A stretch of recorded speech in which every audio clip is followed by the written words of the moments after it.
1984, George Orwell. Partie 2, chapitre 8. Il l'avait fait. Il l'avait enfin fait. La pièce dans laquelle il se trouvait était longue et doucement éclairée. Le télécran était réduit à un léger murmure. La richesse de la moquette bleu nuit donnait l'impression de marcher sur du velours. À son extrémité, O'Brien était assis à une table sous une lampe verte, entourée de part et d'autre de piles de papier. Il n'avait pas daigné lever les yeux quand le domestique avait introduit Julia et Winston. Le cœur de Winston battait si fort qu'il doutait de pouvoir parler. Il l'avait fait. Il l'avait enfin fait. Il ne parvenait pas à penser à autre chose. Ça avait été un acte inconsidéré, simplement, de venir ici, et une pure folie d'arriver ensemble, même si, en vérité, ils étaient venus par des chemins différents et s'étaient seulement retrouvés devant chez O'Brien. Mais rien que se rendre dans ce genre d'endroit demandait des nerfs solides. Ce n'était qu'en de rares occasions que l'on voyait l'intérieur des habitations du parti intérieur, voire même que l'on pénétrait dans le quartier de la ville où ils vivaient. L'atmosphère des gigantesques immeubles d'appartements, la richesse et la grandeur de chaque élément, les odeurs inhabituelles de bonne nourriture et de bon tabac, le va-et-vient silencieux et incroyablement rapide des ascenseurs, des domestiques en veste blanche se hâtant d'un endroit à un autre, tout était intimidant. Même s'il avait un bon prétexte pour venir ici, il était hanté par la peur qu'un garde en uniforme noir ne surgît soudain d'un coin de rue, lui demanda ses papiers et lui ordonna de décamper. Le domestique d'O'Brien, en revanche, les avait accueillis tous les deux sans difficulté. C'était un petit homme brun, en veste blanche, au visage en forme de diamant et absolument impassible, qui avait dû être celui d'un Chinois. Le couloir à travers lequel il les menait était décoré d'une moquette douce, de tapisserie blanc crème et de lambris blancs, le tout délicieusement propre. Cela était aussi intimidant. Winston ne se souvenait pas avoir déjà vu un couloir dont les murs n'étaient pas souillés par le contact des corps humains. O'Brien tenait une feuille dans ses mains et semblait l'étudier intensément. Son visage lourd, tellement penché en avant que l'on pouvait voir la ligne de son nez, paraissait à la fois formidable et intelligent. Pendant peut-être 20 secondes, il resta sans bouger. Puis, il tira le parler-cri à lui et dicta un message dans le jargon hybride des ministères. Élément 1,5,7 approuvé totalement, point, suggestion dans élément 6, double plus, ridicule, quasi-crime pense, annulé, point, non continué, construction, pro-obtenant, plus ample, estimation sur coût, machinerie, point, fin message. Il se leva lentement de sa chaise et s'avança vers eux sur la moquette silencieuse. Un peu de l'atmosphère officielle semblait l'avoir quitté avec ces mots de nouvelle langue, mais son expression était plus sombre que d'habitude, comme s'il n'était pas ravi d'être dérangé. La terreur que ressentait déjà Winston fut soudain transpercée par un éclair d'embarras ordinaire. Il lui sembla tout à fait possible qu'il eût simplement fait une erreur stupide. Quelle preuve avait-il en réalité qu'O'Brien était vraiment un conspirateur politique ? Rien d'autre qu'un regard et une seule remarque équivoque, au-delà, seulement des propres fantasmes secrets bâtis sur un rêve. Il ne pouvait même pas se rabattre sur le prétexte de l'emprunt du dictionnaire, puisqu'en ce cas la présence de Julia était impossible à justifier. Alors qu'il passait à côté du télécran, O'Brien sembla penser à quelque chose. Il s'arrêta, se tourna et pressa un interrupteur sur le mur. Il y eut un claquement sec.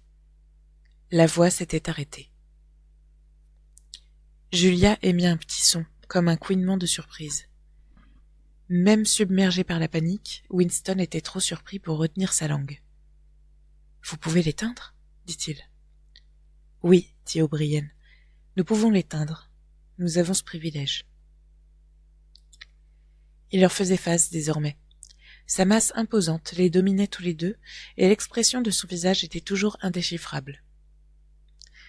Il attendait, un peu sévère, que Winston parlât. Mais pour dire quoi?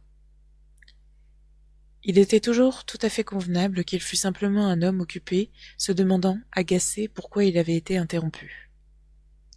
Personne ne parlait. Après l'arrêt du télécran, la pièce semblait plongée dans un silence de mort. Les secondes défilaient, pesantes. Avec difficulté, Winston continuait à fixer les yeux de O'Brien. Puis, le visage lugubre sembla soudain esquisser le début d'un sourire. De son geste caractéristique, O'Brien réajusta ses lunettes sur son nez. « Vais-je le dire ou vas-tu le dire ?» demanda-t-il. « Je vais le dire, » répondit immédiatement Winston. « Ce truc est vraiment éteint ?»« Oui, tout est éteint. Nous sommes seuls. Nous sommes venus parce que... » Il fit une pause, réalisant pour la première fois le flou de ses propres motivations. Puisqu'il ne savait pas vraiment quel genre d'aide il attendait d'O'Brien, il n'était pas facile de dire pourquoi il était venu. Il poursuivit, conscient que ce qu'il disait devait sembler à la fois inepte et prétentieux. Nous croyons qu'il existe une sorte de conspiration, une sorte d'organisation secrète travaillant contre le parti, et que tu en fais partie. Nous voulons la rejoindre et y participer. Nous sommes des ennemis du parti. Nous enfreignons les principes de Langsoc. Nous sommes des crimes-penseurs. Nous sommes aussi des fornicateurs. Je te dis tout ça car nous voulons nous mettre à ta merci. Si tu veux que nous nous incriminions, d'encore d'autres façons, nous sommes prêts.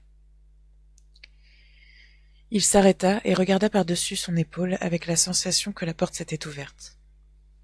En effet, le petit domestique au visage jaune était entré sans frapper. Winston vit qu'il portait un plateau avec une carafe et des verres. « Martin est avec nous, » dit O'Brien, impassible. « Apporte les verres ici, Martin. Mets-les sur la table ronde. A-t-on assez de chaises ? Alors autant nous asseoir pour parler confortablement. Apporte-toi une chaise, Martin. C'est sérieux. Tu peux arrêter d'être un domestique pour les 10 prochaines minutes. » Le petit homme s'assit, plutôt à l'aise, et pourtant toujours avec un air de domestique. L'air du valet, profitant d'un privilège. Winston l'examina du coin de l'œil. Il réalisa que toute la vie de cet homme était un rôle, et qu'il lui semblait dangereux d'abandonner sa personnalité supposée, même pour un instant. O'Brien saisit la carafe par le goulot et remplit les verres d'un liquide rouge sombre. Cela réveilla en Winston de vagues souvenirs de quelque chose qu'il avait vu il y a bien longtemps sur un mur ou un panneau publicitaire. Une grande bouteille faite d'ampoules électriques qui semblait s'incliner d'avant en arrière et déverser son contenu dans un verre. Vu du dessus, le liquide semblait presque noir, mais dans la carafe, il scintillait comme du rubis. Il avait une odeur aigre-douce. Il vit Julia lever son verre et le renifler avec une franche curiosité. « Ça s'appelle du vin, » dit O'Brien dans un léger sourire. Vous avez sûrement dû en entendre parler dans les livres. J'ai bien peur qu'il n'y en ait pas beaucoup qui arrivent jusqu'aux parties extérieures. Son visage devint à nouveau solennel, et il leva son verre. Je crois qu'il est de circonstance que nous commencions par trinquer. À notre guide, à Emmanuel Goldstein. Winston leva son verre avec une certaine ardeur. Il avait beaucoup lu à propos du vin, et en rêvait. Comme le presse-papier en verre ou les comptines à moitié oubliées de M. Charrington, elles appartenaient à un passé perdu et romantique. L'ancien temps, comme il aimait le nommer dans ses pensées secrètes. Pour une raison ou pour une autre, il avait toujours imaginé que le vin avait un goût intensément sucré, comme de la confiture de mûre, et un effet immédiatement enivrant. En fait, quand il avala enfin, il fut vraiment déçu. En réalité, après des années de gin, il pouvait à peine le sentir. Il posa le verre vide. « Alors, Goldstein existe vraiment ?» demanda-t-il. « Oui, il existe vraiment. Il est vivant. »« Où ? Je ne sais pas. » Et la conspiration, l'organisation, elle est réelle? Ce n'est pas juste une invention de la police des pensées? Non, elle est réelle. On l'appelle la fraternité. Tu n'en apprendras pas beaucoup plus à propos de la fraternité, sinon qu'elle existe et que tu en fais partie. Je vais y revenir. Il regarda sa montre. Il n'est pas sage, même pour un membre du parti intérieur, d'éteindre le télécran pour plus d'une demi-heure. Vous n'auriez pas dû venir ensemble, et vous devrez repartir séparément. Toi, camarade, dit-il en hochant sa tête vers Julia, tu partiras en premier. Nous avons environ 20 minutes à notre disposition. Vous comprendrez que je doive commencer par vous poser certaines questions. En termes généraux, qu'êtes-vous prêt à faire? Tout ce dont nous sommes capables, répondit Winston. O'Brien s'était légèrement tourné sur sa chaise pour faire face à Winston. Il ignorait presque Julia, semblant considérer comme admis que Winston pouvait parler pour elle. Pendant un instant, il ferma ses paupières. Il commença à poser ses questions d'une voix basse et atone, comme s'il s'agissait d'une routine, d'une sorte de catéchisme dont il connaissait déjà la plupart des réponses. « Êtes-vous prêt à donner vos vies ? » ?»« Oui. »« Êtes-vous prêt à donner la mort ? » ?»« Oui. » »« À commettre des actes de sabotage qui pourraient causer la mort de certaines centaines d'innocents ? » ?»« Oui. » »« À trahir votre pays pour des puissances étrangères ? » ?»« Oui. » »« Êtes-vous prêt à tricher, à falsifier, à menacer, à corrompre l'esprit d'enfants, à distribuer des drogues addictives, à encourager la prostitution, à disséminer des maladies vénériennes, à faire tout ce qui pourrait causer ou une démoralisation et affaiblir le pouvoir du parti ? Oui. Si, par exemple, cela servait nos intérêts de jeter de l'acide sulfurique au visage d'un enfant, êtes-vous prêt à le faire ? Oui. Êtes-vous prêt à perdre votre identité et à vivre le reste de votre vie en tant que serveur ou manutentionnaire ? Oui. Êtes-vous prêt à vous suicider si vous en receviez l'ordre ? Oui. Êtes-vous prêts tous les deux à être séparés et ne plus jamais vous revoir ? Non, s'exclama Julia. Il sembla à Winston qu'un long moment passa avant qu'il ne répondît. Pendant un instant, il crut même être privé du pouvoir de parler. Sa langue s'agitait en silence, formant les premières syllabes d'un mot, puis d'un autre, encore et encore. Avant de le prononcer, il ne savait pas quel mot il dirait. « Non, » dit-il finalement. « Vous avez bien fait de me le dire, » dit O'Brien. « Il est nécessaire pour nous de tout savoir. » Il se tourna vers Julia et ajouta d'une voix un peu plus expressive. « Comprends-tu que même s'il survit, il pourrait être une personne complètement différente ? Nous pourrions être obligés de lui donner une nouvelle identité, son visage, ses mouvements, la forme de ses mains, la couleur de ses cheveux, même sa voix pourrait être différente. Et toi-même, tu pourrais devenir une personne différente. Nos chirurgiens peuvent altérer les personnes pour qu'on ne puisse pas les reconnaître. Parfois, c'est nécessaire. Parfois, nous amputons même un membre. » Winston ne put s'empêcher de jeter un autre regard en biais au visage mongol de Martin. Il n'y avait aucune cicatrice visible. Julia avait pâli, ce qui faisait ressortir ses taches de rousseur, mais elle tint fièrement tête à O'Brien. Elle murmura quelque chose qui sembla être un assentiment. « Bien, c'est réglé alors. » Il y avait une boîte à cigarettes argentée sur la table. D'un air plutôt détaché, O'Brien la poussa vers les autres, en prit une pour lui, puis se leva et commença à faire des allers-retours, comme s'il pouvait mieux réfléchir debout. C'étaient de très bonnes cigarettes, très épaisses et bien emballées, un papier d'une douceur inhabituelle. O'Brien regarda à nouveau sa montre. « Tu ferais mieux de retourner dans ta loge, Martin, dit-il. Je dois rallumer dans un quart d'heure. Regarde bien le visage de tes camarades avant de partir. Tu vas les revoir. Moi, peut-être pas. » Exactement comme à la porte d'entrée, les yeux noirs du petit homme parcoururent leur visage. Il n'y avait aucune trace d'amitié dans son attitude. Il mémorisait leur apparence, mais ne ressentait aucun intérêt pour eux, ou, du moins, n'en montrait aucun. Winston réalisa qu'un visage artificiel était peut-être incapable de changer d'expression. Sans un mot ou aucune salutation, Martin sortit, fermant silencieusement la porte derrière lui. O'Brien allait et venait, une main dans la poche de sa combinaison noire, l'autre tenant sa cigarette. « Vous comprenez, dit-il, que vous lutterez dans le noir. Vous serez toujours dans le noir. Vous recevrez des ordres et vous leur obéirez sans savoir pourquoi. Je vous enverrai plus tard un livre qui vous apprendra la vraie nature de la société dans laquelle nous vivons, et la stratégie par laquelle nous la détruirons. Quand vous aurez lu ce livre, vous serez des membres à part entière de la fraternité. Mais entre les objectifs généraux pour lesquels nous nous battons et les tâches immédiates du moment, vous ne saurez jamais rien. Je vous dis que la fraternité existe, mais je ne peux pas vous dire si elle compte 100 membres ou 10 millions. Vous ne pourrez jamais, par votre expérience personnelle, dire qu'elle en compte même plus d'une dizaine. Vous aurez 3 ou 4 contacts qui seront renouvelés de temps en temps s'ils disparaissent. Comme cela a été votre premier contact, il sera préservé. Quand vous recevrez des ordres, ils viendront de moi. Si nous estimons nécessaire de communiquer avec vous, ce sera à travers Martin. Quand vous serez finalement arrêté, vous confesserez, c'est inévitable. Mais vous n'aurez que très peu à confesser, en dehors de vos propres actions. Vous ne pourrez pas trahir plus que quelques personnes importantes. Vous ne me trahirez probablement même pas. À ce moment, je serai peut-être déjà mort, ou je serai devenu une autre personne, avec un autre visage. Il continua à aller et venir sur la moquette moelleuse. Malgré sa forte stature, ses mouvements étaient d'une grâce remarquable. Cela se dégageait même du geste par lequel il mettait la main dans la poche, ou manipulait une cigarette.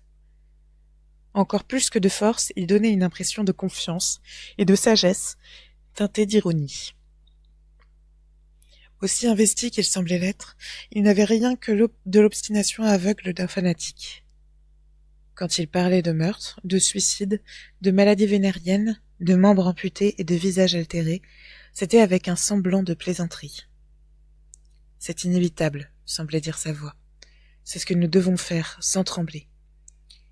Mais ce n'est pas ce que nous ferons dans la vie, quand la vie vaudra à nouveau d'être vécue. » Une vague d'admiration pour O'Brien, presque de vénération, envahit Winston. Pour l'instant, il avait oublié la figure brumeuse de Goldstein. Quand vous regardiez les épaules puissantes d'O'Brien et son visage grossier, si disgracieux, et pourtant si civilisé, il était impossible de croire qu'il pût être défait. Il n'y avait aucun stratagème qui ne pût égaler aucun danger qu'il ne pût prévoir. Même Julia semblait impressionnée. Elle avait laissé sa cigarette se consumer et écoutait attentivement O'Brien. Celui-ci poursuivit. « Vous avez certainement entendu les rumeurs sur l'existence de la fraternité. Vous vous en êtes indubitablement fait votre propre idée. Vous avez probablement imaginé un immense réseau souterrain de conspirateurs se rencontrant secrètement dans des caves, griffonnant des messages sur des murs, se reconnaissant entre eux par des codes et des mouvements de la main. Rien de tout cela n'existe. Les membres de la fraternité n'ont aucun moyen de se reconnaître, et il est impossible pour n'importe quel membre de connaître l'identité de plus de quelques autres. Goldstein lui-même, s'il tombait entre les mains de la police des pensées, ne pourrait pas leur livrer une liste complète de tous les membres, ou une information qui les mènerait à une liste complète. Une telle liste n'existe pas. La fraternité ne peut pas être anéantie, car ce n'est pas une organisation au sens ordinaire. Rien ne l'unit, sauf une idée, qui est immortelle. Vous ne pourrez vous accrocher à rien d'autre que cette idée. Vous n'obtiendrez aucune camaraderie, aucun encouragement. Quand finalement vous serez arrêté, vous ne recevrez aucune aide. Nous n'aidons jamais nos membres. Au mieux, s'il est absolument nécessaire que quelqu'un soit réduit au silence, nous pouvons occasionnellement faire passer une lame de rasoir dans une cellule d'un prisonnier. Vous devrez vous habituer à vivre sans résultat et sans espoir. Vous travaillerez pour un temps, vous serez arrêté, vous confesserez et vous mourrez. Ce sont les seuls résultats que vous verrez. Il n'y a pas de possibilité d'un changement perceptible ait lieu pendant votre existence. Nous sommes les morts. Notre seule vie est dans le futur. Nous y serons une poignée de poussière et des éclats d'ossements. Mais il est impossible de savoir si ce futur est proche. peut-être dans 1000 ans. Aujourd'hui, rien n'est possible, sinon agrandir l'étendue de la raison, petit à petit. Nous ne pouvons pas agir collectivement. Nous ne pouvons que disséminer notre connaissance d'individu en individu, génération après génération. Face à la police des pensées, il n'y a pas d'autre solution. Il s'arrêta et regarda pour la 3e fois sa montre. « C'est bientôt l'heure pour toi de partir, camarade, » dit-il à Julia. « Attends, la carafe est toujours à moitié pleine. » Il remplit les verres et leva le sien par la jambe. « À quoi trinquons-nous cette fois ?» demanda-t-il, toujours avec cette légère ironie. « À la confusion de la police des pensées, à la mort de tonton, à l'humanité, au futur ?»« Au passé, » répondit Winston. « Le passé est plus important, » acquiesça gravement O'Brien. Ils vidèrent leurs verres, puis Julia se leva pour partir. O'Brien prit une petite boîte sur un meuble et lui tendit une pastille plate et blanche qu'il lui dit de placer sur sa langue. Il était important, dit-il, de ne pas sortir en sentant le vin. Les garçons d'ascenseur étaient très observateurs. Dès que la porte se fut refermée sur elle, il sembla oublier son existence. Il fit à nouveau 1 ou 2 allers-retours et s'arrêta. « Il y a des détails à régler, dit-il. J'imagine que tu as une cachette ?» Winston lui expliqua la pièce au-dessus de la boutique de M. Charrington. « Ça fera l'affaire pour le moment. Nous arrangerons autre chose plus tard pour toi. Il est important de changer de cachette fréquemment. En attendant, je t'enverrai une copie du livre. » Même O'Brien, remarqua Winston, semblait prononcer le mot comme s'il était en italique. « Le livre de Goldstein. Tu comprends ? Le plus vite possible. Cela pourrait me prendre quelques jours avant que je puisse m'en procurer une copie. Comme tu t'en doutes, il n'en existe pas beaucoup. La police des pensées les traque et les détruit presque aussi rapidement que nous les produisons. Ça ne change pas grand-chose. Le livre est immortel. Si la dernière copie disparaissait, nous pourrions le reproduire presque mot pour mot.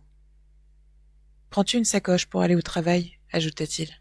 « En général, oui. »« À quoi ressemble-t-elle ?»« Noire, très usée, avec 2 sangles. »« Noire, 2 sangles, très usée.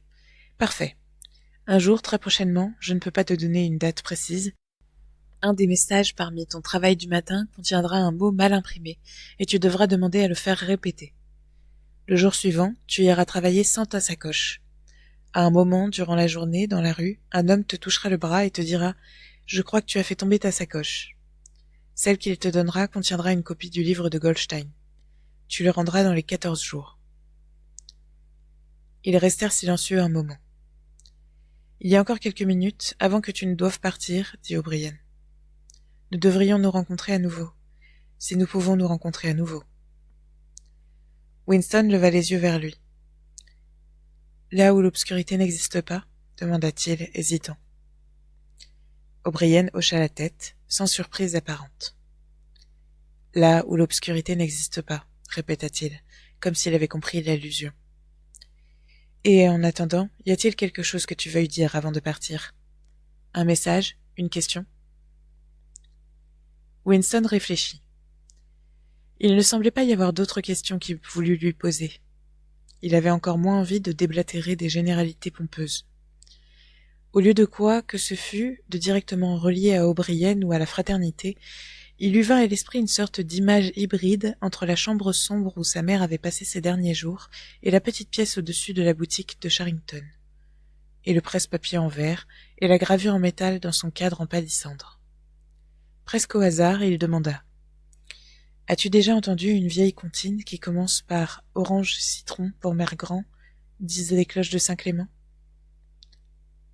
À nouveau, O'Brien hocha la tête. Dans une sorte de courtoisie solennelle, il termina le couplet. « Orange citron pour mère grand, disent les cloches de Saint-Clément. Tu me dois 3 florins, disent les cloches de Saint-Martin. Quand payeras-tu ton crédit, disent les cloches d'Old Bailey. Quand je serai riche, disent les cloches de Shoreditch. » « Tu connaissais le dernier vers ?» dit Winston. « Oui, je connaissais le dernier vers. Et maintenant j'en ai peur. Il est l'heure pour toi de partir. Mais attends, tu ferais mieux de me laisser te donner une de ces pastilles. » Alors que Winston se levait, O'Brien lui tendit sa main. Sa poigne puissante écrasa les os de la paume de Winston. À la porte, Winston regarda derrière lui, mais O'Brien semblait déjà en train de le sortir de sa mémoire. Il attendait, la main sur l'interrupteur qui contrôlait le télécran. Derrière lui, Winston pouvait voir le bureau avec sa lampe verte, le parle-écrit et les bannettes en métal débordant de papier. L'incident était clos. Dans 30 secondes, réalisa-t-il, O'Brien serait de retour à son important travail, interrompu, pour le parti.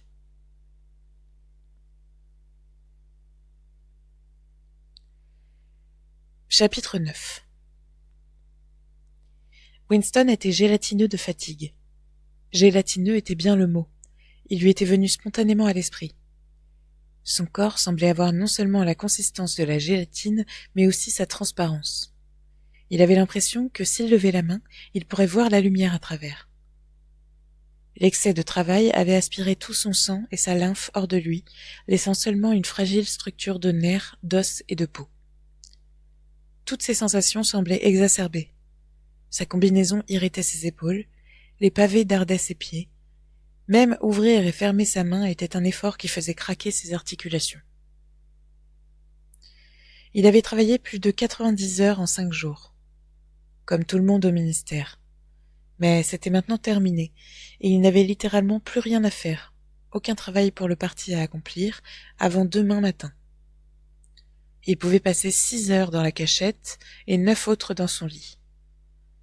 Lentement, sous la douce lumière du soleil de l'après-midi, il emprunta une ruelle sombre en direction de la boutique de M. Charrington, gardant un œil attentif aux patrouilles, mais irrationnellement convaincu qu'il n'y avait cet après-midi-là aucun risque que quelqu'un ne l'interceptât. La lourde sacoche qu'il transportait tapait contre son genou à chaque pas, irritant la peau de sa jambe. À l'intérieur se trouvait le livre, qu'il avait en sa possession depuis 6 jours maintenant, et qu'il n'avait même pas encore ouvert, ni même regardé. Au 6e jour de la semaine de haine, après les défilés, les discours, les cris, les chants, les banderoles, les affiches, les statues de cire, le roulement de tambour et le son des trompettes, le bruit des bottes marchant au pas, le grincement des chenilles de tanks, le rugissement des escadrons d'avions, les coups de feu. Après 6 jours de tout ça, quand le grand orgasme avait palpité jusqu'à son apogée et que la haine générale d'Eurasia avait bouillonné jusqu'à une telle exaltation que si la foule avait pu mettre la main sur les 2000 criminels de guerre eurasiens qui seraient publiquement pendus au dernier jour des cérémonies, elle les aurait sans aucun doute mis en pièces. Juste à ce moment, il avait été annoncé qu'après tout, Océania n'était pas en guerre contre Eurasia. Océania était en guerre contre Estasia. Eurasia était un allié. Il n'y eut bien sûr aucun aveu que le changement avait eu lieu. Il avait juste été appris, soudainement, et partout à la fois, qu'Estasia et non Eurasia était l'ennemi. Winston prenait part à un rassemblement dans un des parcs du centre de Londres quand ce moment survint. C'était la nuit, et les visages blancs et les banderoles écarlates étaient atrocement éclairés d'une vive lumière crue. Le parc était rempli de plusieurs milliers de personnes, dont un groupe d'environ 1 millier d'écoliers en uniforme des infiltrés. Sur une estrade, drapée de rouge, un orateur du parti intérieur, un petit homme maigre, aux bras exagérément longs et au large crâne chauve, sur lequel poussaient quelques mèches éparses, haranguait la foule. Comme un petit corrigan défiguré par la haine, il agrippait le manche du micro d'une main, tandis que de l'autre, énorme au bout de son bras squelettique, fendait ostensiblement l'air au-dessus de sa tête. Sa voix, rendue métallique par les haut-parleurs, expectorait une énumération infinie d'atrocités, de massacres, de déportations, de pillages, de viols, de tortures de prisonniers, de bombardements de civils, de propagande mensongère, d'agressions injustes, de traités bafoués. Il était presque impossible de l'écouter sans être d'abord convaincu, puis furibond. Régulièrement, la fureur de la foule débordait et la voix de l'orateur était noyée par les rugissements quasi bestiaux qui jaillissaient impulsivement des milliers de gorges. Les cris les plus sauvages venaient des écoliers. Le discours avait commencé depuis peut-être 20 minutes quand un messager se hâta sur l'estrade et glissa un morceau de papier dans la main de l'orateur. Il le déroula et le lut sans interrompre son discours. Rien ne changea dans sa voix ou sa gestuelle, ou dans le contenu de ses paroles. Mais les noms furent soudain différents. Sans dire un mot, une vague de compréhension parcourut la foule. Océania était en guerre contre Estasia. L'instant d'après, il y eut un immense tumulte. Les banderoles et les affiches qui décoraient le parc étaient fausses. Une bonne moitié d'entre elles arboraient le mauvais visage. C'était du sabotage. Les agents de Goldstein avaient été à la manœuvre. Il y eut un moment de déchaînement quand les affiches furent arrachées des murs et les banderoles réduites en lambeaux et piétinées. Les infiltrés firent des prodiges en grimpant sur les toits et en coupant les bannières qui flottaient entre les cheminées. Mais en 2 ou 3 minutes, tout fut réglé. L'orateur, toujours agrippé aux manches du micro, ses épaules voûtées en avant, sa main libre fendant l'air, avait continué son discours. 1 minute de plus, et les rugissements sauvages reprirent de plus belle dans la foule. La haine continuait exactement comme avant, sauf que la cible avait changé. Ce qui avait rétrospectivement le plus impressionné Weston, c'était que l'orateur avait changé de discours au milieu d'une phrase, non seulement sans pause, mais en plus sans briser la syntaxe. Mais à ce moment, il avait eu d'autres choses à s'occuper. Pendant le désordre, quand les affiches furent arrachées, un homme dont il ne vit pas le visage lui tapa sur l'épaule et lui dit « Excuse-moi, je crois que tu as fait tomber ta sacoche. » Il prit la sacoche distraitement, sans un mot dire. Il savait qu'il n'y aurait pas d'opportunité de regarder dedans avant des jours. Dès que le rassemblement fut terminé, il s'était directement rendu au ministère de la Vérité, même s'il était maintenant près de 23 heures. Tout le personnel du ministère avait fait de même. Les ordres, déjà diffusés dans les télécrans, les rappelant à leur poste, étaient superflus. Océania était en guerre contre Estasia. Océania avait toujours été en guerre contre Estasia. Une bonne partie de la littérature politique des 5 dernières années était maintenant complètement obsolète. Toutes sortes de comptes rendus et d'archives, de journaux, de livres, de tracts, de films, d'enregistrements sonores, de photographies, tout devait être rectifié à la vitesse de l'éclair. Même si aucune directive n'avait été donnée, il était admis que les chefs du département voulaient que d'ici 1 semaine, aucune référence à la guerre contre Eurasia ou à l'alliance avec Estasia ne subsistât de nulle part. Le travail était écrasant, d'autant plus que les processus mis en œuvre ne pouvaient pas être appelés par leur vrai nom.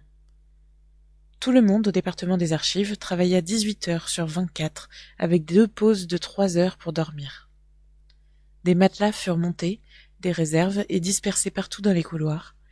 Les repas consistaient en sandwichs et café de la Victoire, distribués par chariot avec les préposés de la cantine. À chaque fois que Winston s'arrêtait pour un de ces moments de sommeil, il essayait de laisser son bureau vierge de tout travail, et à chaque fois qu'il revenait, les yeux collants et migraineux, il découvrait qu'une avalanche de cylindres de papier avait recouvert son bureau, comme une tempête ensevelissant à moitié le parler-écrit et débordant sur le sol, si bien que sa première tâche était d'en faire des piles assez rangées pour avoir la place de travailler. Pire que tout, le travail n'était pas purement mécanique. Si souvent il était suffisant de remplacer un nom par un autre, le moindre compte-rendu détaillé d'événements demandait de l'attention et de l'imagination. Même les connaissances géographiques nécessaires pour transférer la guerre d'une partie du monde à un autre étaient considérables. Au 3e jour, ses yeux étaient insupportablement migraineux, et il devait essuyer ses lunettes quasiment à chaque instant.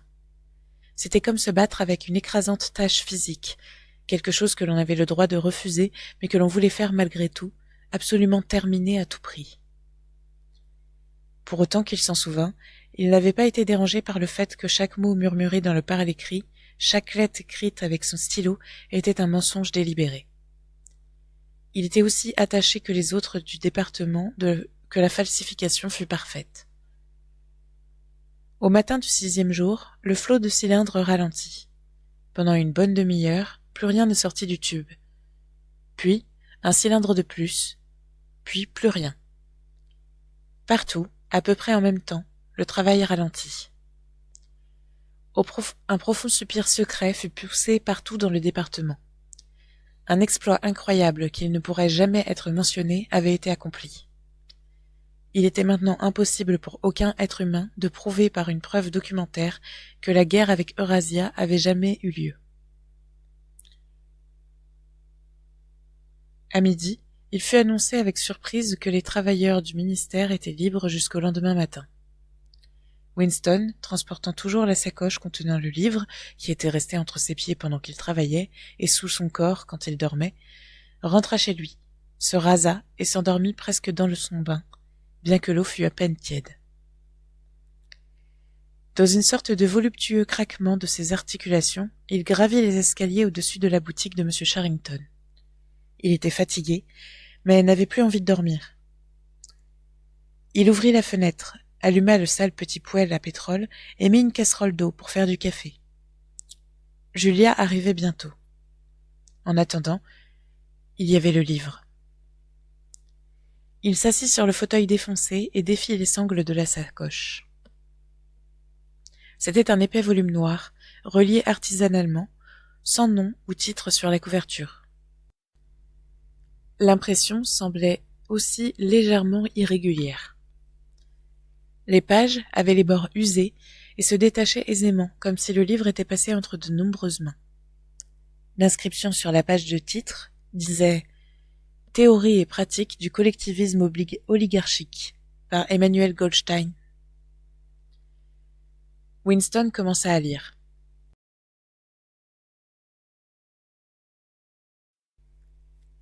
Chapitre 1. L'ignorance, c'est la force. À travers l'histoire et probablement depuis la fin de l'âge néolithique, il y a eu 3 catégories de personnes dans le monde. Les grands, les moyens et les petits. Elles ont été subdivisées de manière diverse. Elles ont porté un nombre incalculable de noms différents, et leur taille relative ainsi que leur attitude envers les autres ont varié d'âge en âge. Mais la structure essentielle de la société n'a jamais été changée.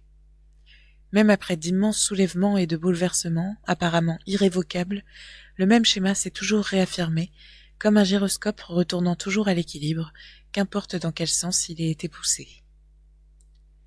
Les aspirations de ces 3 groupes sont absolument irréconciliables. Winston s'arrêta de lire, avant tout pour apprécier le fait qu'il était en train de lire, dans le confort et la sécurité. Il était seul, pas de télécran, pas d'oreille collée au trou de la serrure, pas de besoin nerveux de regarder par-dessus son épaule ou de couvrir la page avec sa main. Le doux air estival caressait sa joue. De quelque part, au loin, s'élevaient les cris étouffés d'enfants. La pièce en elle-même était silencieuse, à part le bruit d'insectes de l'horloge. Il s'installa plus profondément dans le fauteuil et posa ses pieds sur le garde-feu. C'était l'extase.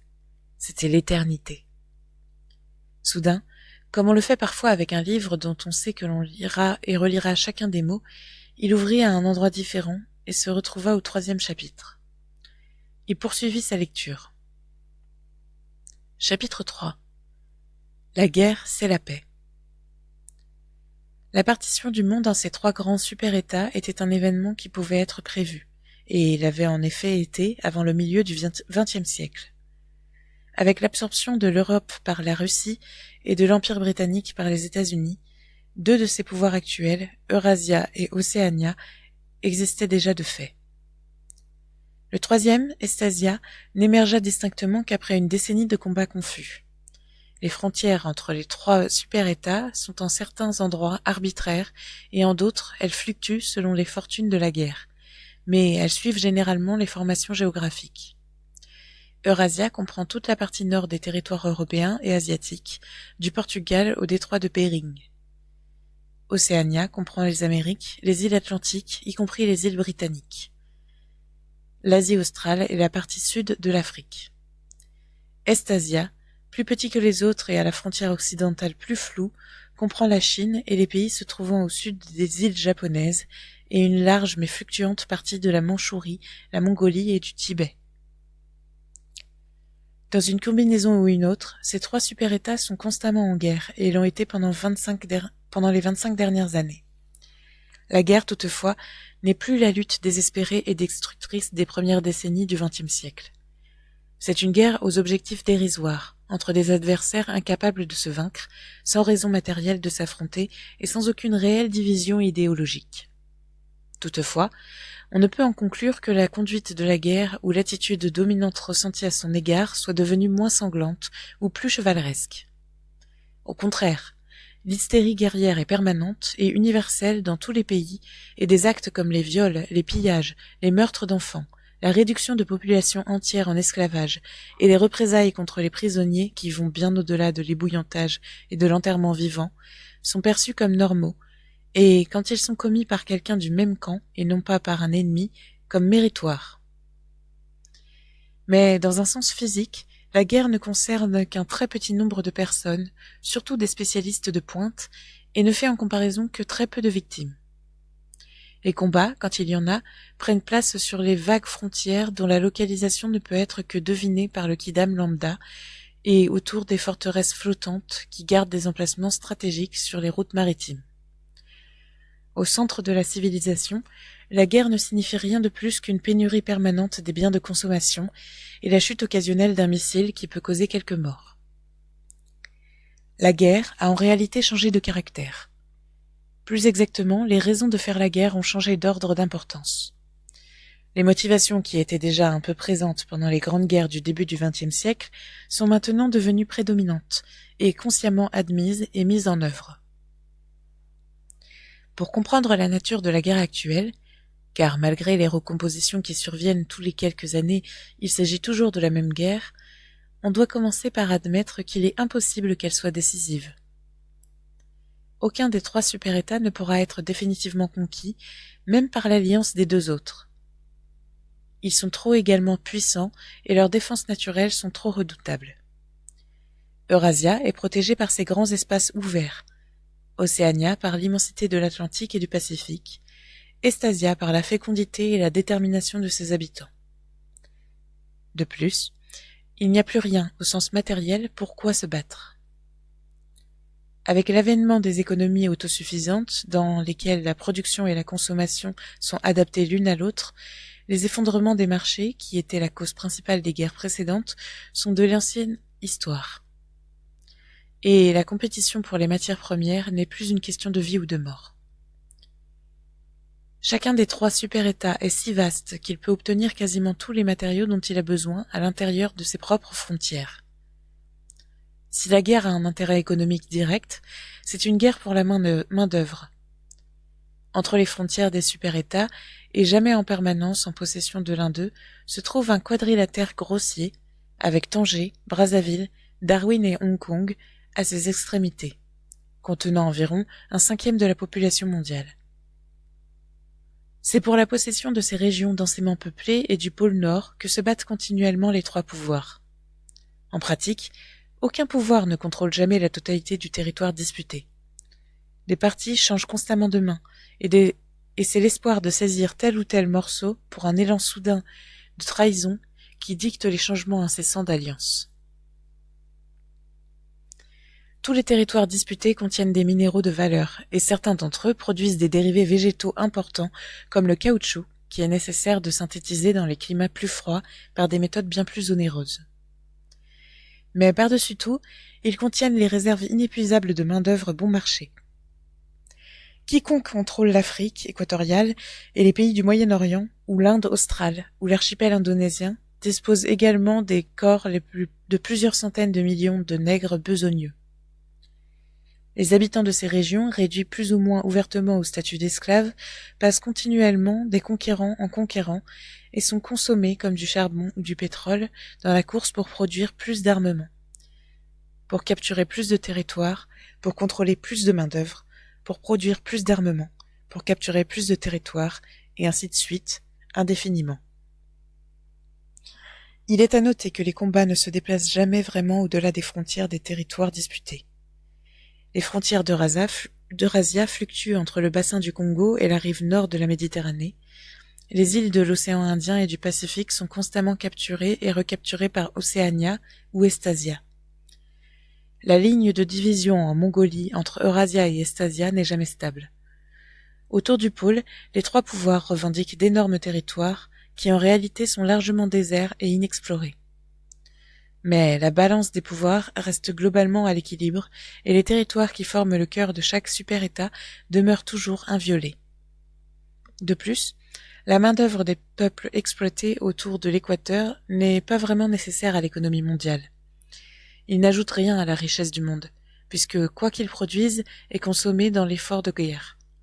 Et le but de mener une guerre est toujours d'être dans une des meilleures positions pour mener une autre guerre. Par leur labeur, les populations esclaves permettent l'accélération du tempo de la guerre permanente. Mais si elle n'existait pas, la structure de la société mondiale et le processus par lequel elle se maintient ne seraient pas essentiellement différents. Le principal objectif de la guerre moderne, en accord avec le principe de double pense, cet objectif est simultanément reconnu et nié par les cerveaux dirigeants du parti intérieur, est de consommer la production de la machine sans augmenter le niveau de vie général. Depuis la fin du XIXe siècle, le problème de l'utilisation du surplus des biens de consommation était sous-jacent à la société industrielle. À l'heure actuelle, alors que peu d'êtres humains ont à peine assez à manger, ce problème n'est évidemment pas urgent, et il n'aurait pas pu le devenir, même si aucun processus de destruction artificielle n'avait été en œuvre. Le monde d'aujourd'hui est dépouillé, affamé, délabré comparé à celui qui existait en 1914, et encore plus comparé à l'avenir imaginaire espéré par les peuples de cette époque. Au tout début du XXe siècle, la vision d'une société future incroyablement riche, joyeuse, ordonnée et efficace, un scintillant monde aseptisé de verre, d'acier et de béton blanc comme de la neige, était partie intégrante de l'imaginaire de presque toute personne éduquée. La science et la technologie se développaient à une vitesse prodigieuse, et il semblait naturel de considérer qu'elles continueraient à se développer. Cela n'est pas arrivé, en partie à cause de l'appauvrissement causé par une longue série de guerres et de révolutions, en partie parce que le progrès scientifique et technique dépend d'une habitude empirique de pensée qui ne peut pas survivre dans une société strictement régimentée. Globalement, le monde est plus primitif aujourd'hui qu'il ne l'a été 50 ans plus tôt. Certains domaines rétrogrades ont progressé et divers appareils, toujours d'une certaine façon en rapport avec la guerre et la surveillance policière, ont été développés. Mais les expérimentations et les inventions ont largement cessé et les ravages de la guerre atomique et des années 50 n'ont jamais été complètement réparés. Néanmoins, les dangers inhérents à la machine sont toujours présents. À partir du moment où la machine a fait son apparition, il a été clair à tous les esprits pensants que le besoin de l'exploitation humaine, et donc en conséquence de l'inégalité humaine, avait disparu. Si la machine était délibérément utilisée dans ce but, la faim, le labeur, la crasse, l'illettrisme et la maladie pourraient être éliminés d'ici quelques générations. Et en effet, même sans être utilisée dans un tel but par une sorte de processus automatique, en produisant de la richesse qu'il était parfois impossible de ne pas redistribuer, la machine a fortement élevé le niveau de vie de l'être humain moyen sur une période d'environ 50 ans, entre la fin du XIXe et le début du XXe siècle. Mais il a également été clair qu'une augmentation générale de la richesse menaçait de destruction. Et, en effet, dans une certaine mesure, détruisait la hiérarchie de la société. Dans un monde où tout le monde travaillerait peu, aurait assez à manger, vivrait dans une maison avec une salle de bain et un réfrigérateur et posséderait une automobile ou même un avion, la plus évidente et peut-être la plus importante forme d'inégalité aurait disparu. Si elle se généralisait, la richesse ne conférerait plus aucune distinction. Il aurait été possible, sans doute, d'imaginer une société dans laquelle la richesse, au sens des possessions personnelles et la fortune, serait également distribuée, tandis que le pouvoir resterait entre les mains d'une petite caste de privilégiés. Mais, en pratique, une telle société ne pourrait pas rester stable très longtemps.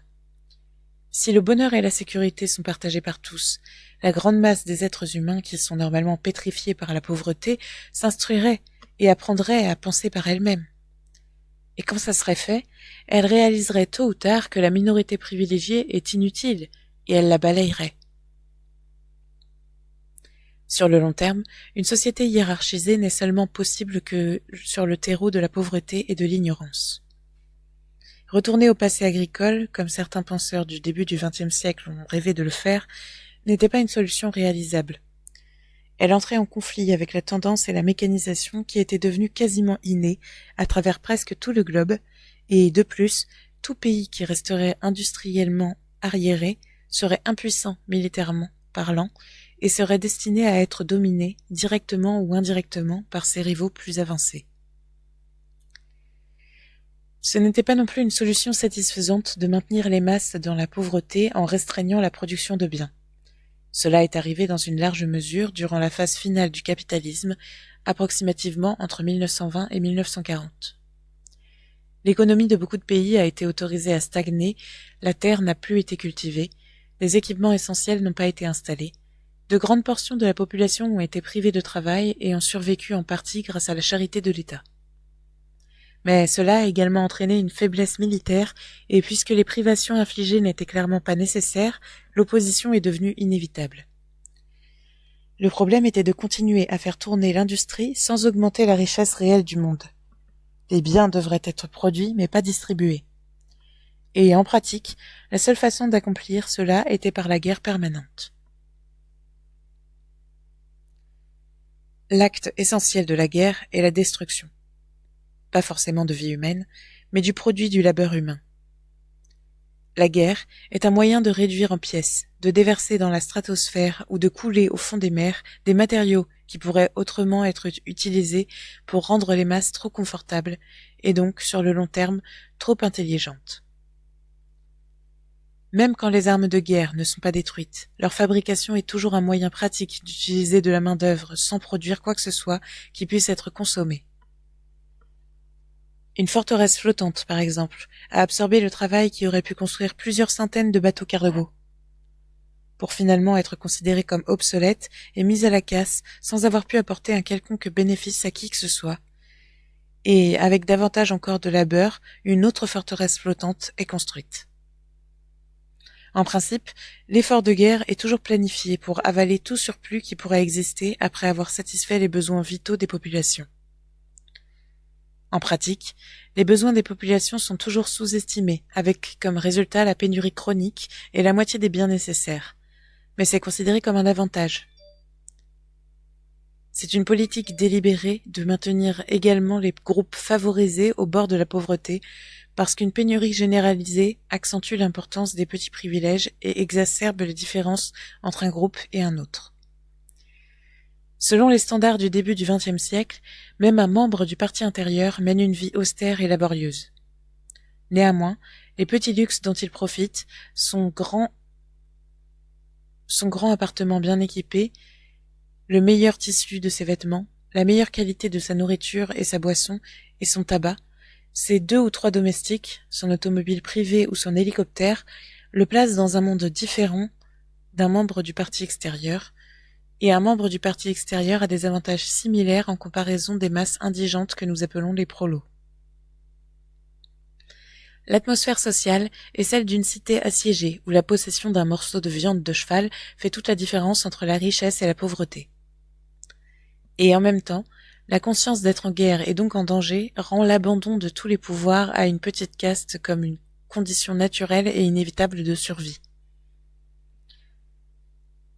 La guerre, nous le verrons, accomplit non seulement la destruction nécessaire, mais l'accomplit d'une façon psychologiquement acceptable. En principe, il serait plutôt simple de gaspiller le labeur superflu du monde en construisant des temples et des pyramides, en creusant des trous et en les rebouchant, ou même en produisant de vastes quantités de biens et en les brûlant ensuite. Mais cela fournirait uniquement la base économique et non émotionnelle d'une société hiérarchisée. Ce qui nous préoccupe ici n'est pas le moral des masses, dont l'attitude est sans objet tant qu'elles sont maintenues au travail, mais le moral du parti lui-même. On attend d'un membre du parti, y compris le plus insignifiant, de la compétence, de la diligence et même de l'intelligence dans une certaine limite, mais il est également nécessaire qu'il soit un fanatique crédule et ignorant, dont les émotions dominantes sont la peur, la haine, l'adulation et le triomphalisme obscène. En d'autres termes, il est nécessaire qu'il ait la mentalité propre à un État en guerre. Que la guerre ait lieu ou non est sans importance, et puisqu'une victoire décisive est impossible, que la guerre se passe bien ou mal est sans importance. Tout ce qui importe, c'est que l'état de guerre existe. La disjonction de l'intelligence que le parti demande de ses membres, et qui est plus facile à obtenir dans une atmosphère de guerre, est maintenant presque universelle.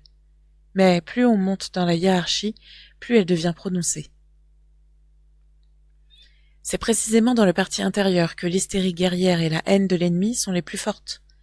En tant qu'administrateur, il est souvent essentiel qu'un membre du parti intérieur sache que telle ou telle nouvelle de la guerre est mensongère, et il peut souvent être conscient que la guerre en elle-même est factice, et qu'elle n'existe pas, ou qu'elle est menée dans un but différent de celui annoncé.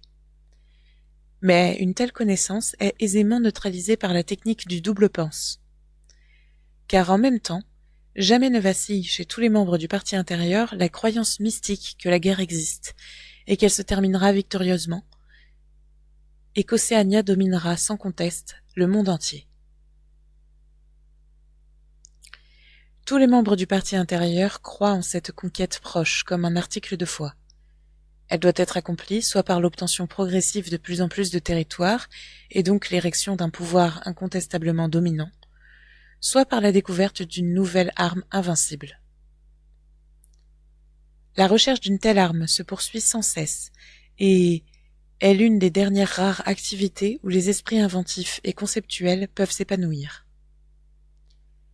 En Océania, à l'heure actuelle, la science, au sens ancien, a presque cessé d'exister.